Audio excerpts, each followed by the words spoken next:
Les doy la bienvenida a un nuevo video tutorial de programación en C.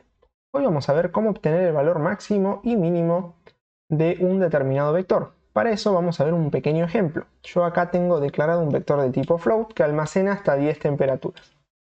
Ya le asigné las primeras 5 temperaturas con diferentes valores. Vamos a comenzar definiendo una función que se va a encargar de calcular el valor máximo entre estos elementos que están aquí. Para eso, esa función me va a tener que devolver un número decimal, ya que las temperaturas son del tipo float. Así que la función va a comenzar con float, porque me va a devolver como resultado un valor decimal. Le voy a poner un nombre a la función, por ejemplo, calcular máximo. Y esa función va a tener dos parámetros. En primer lugar, el vector al cual yo quiero calcular el valor máximo. Por lo tanto, el primer parámetro va a ser un vector del tipo float, ya que estoy calculando el máximo de un vector que tiene valores decimales.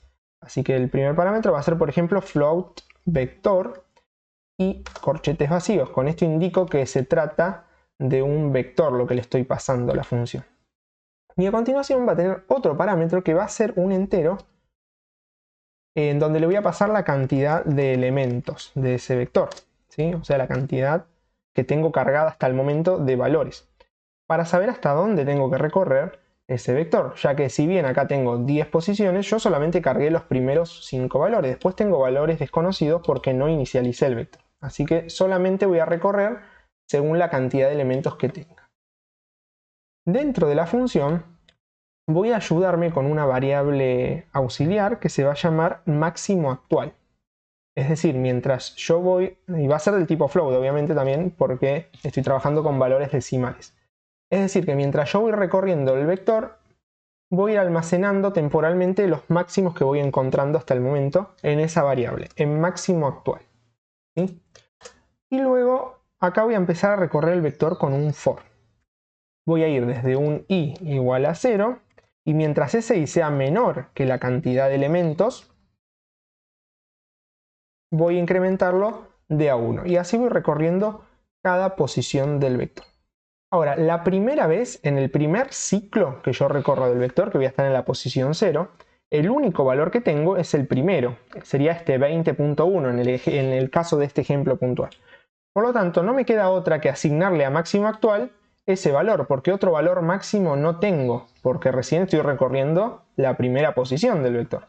Así que si estoy en un i que vale 0, es decir, en la primera posición, entonces máximo actual va a ser igual al valor que haya en esa posición, porque otra cosa no tengo, ¿sí? Entonces con un if me voy a preguntar si el valor de i es igual a 0. Si sucede que el valor de i es igual a 0, entonces a máximo actual yo le voy a asignar lo que hay en la posición 0 del vector, ¿sí? Porque otro valor no tengo para asignarle a máximo actual, es el primero que estoy recorriendo. Y después, sí, lo que voy a hacer, o sea, con un else, o sea, si ya no es 0, sino que ya estoy recorriendo una segunda, tercera, cuarta posición, me voy a preguntar si el valor que hay en esa posición del vector es mayor al máximo actual. Si sucede que el valor que yo tengo en la posición i del vector que estoy recorriendo es mayor al máximo que ya tenía antes, es decir, que lo supera, entonces voy a asignárselo a máximo actual. Máximo actual va a ser igual a lo que hay en esa posición i del vector. ¿Sí? Vamos nuevamente. Yo voy a ir comparando lo que tengo en el vector i, en la posición i del vector, con el máximo actual.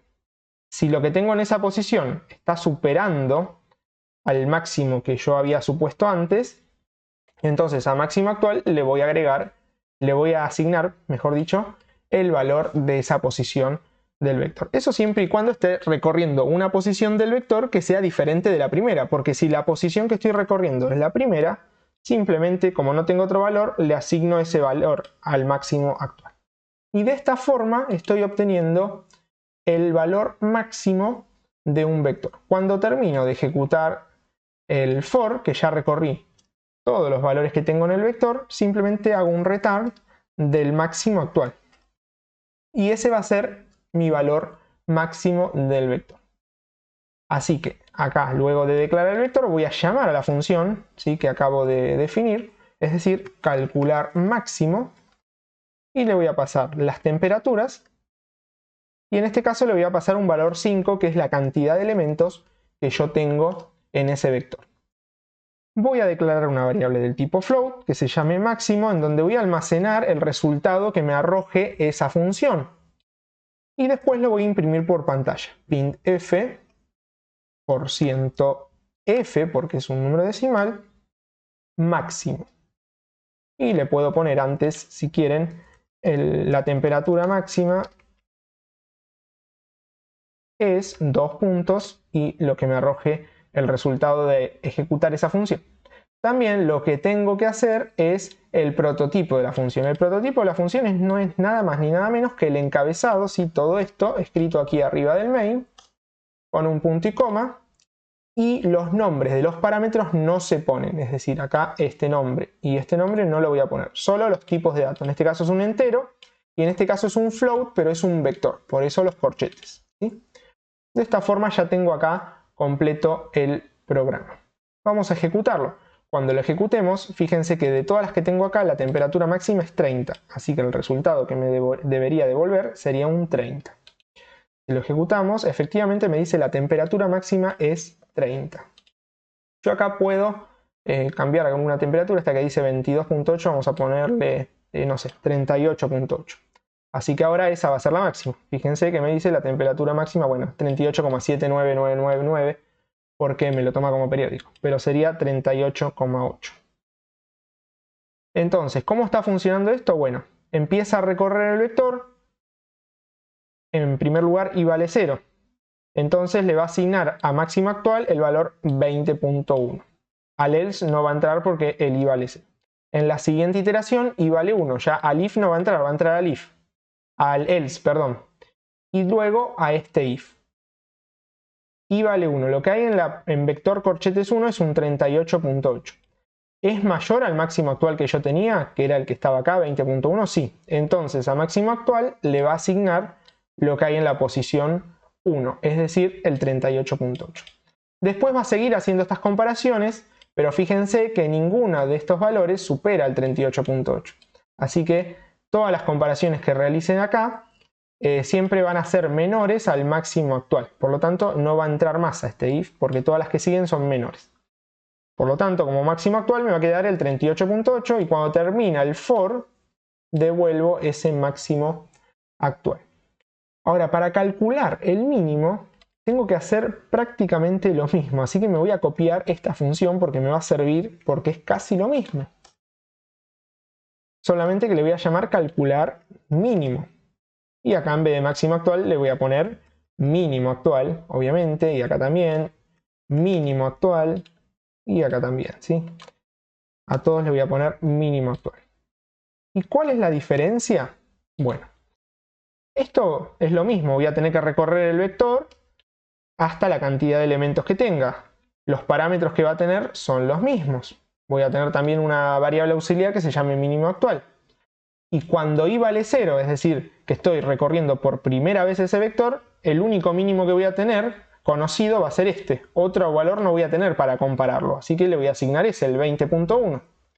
Así que esto va a ser lo mismo. Pero en el else, bueno, acá es mínimo también.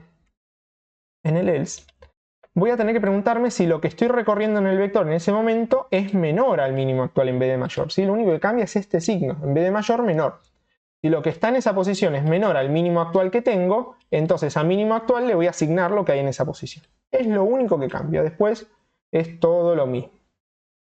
Acá también tengo que poner el encabezado como prototipo de la función, borrándole los nombres de los parámetros, ¿sí? Esto siempre se debe hacer. Ahí está.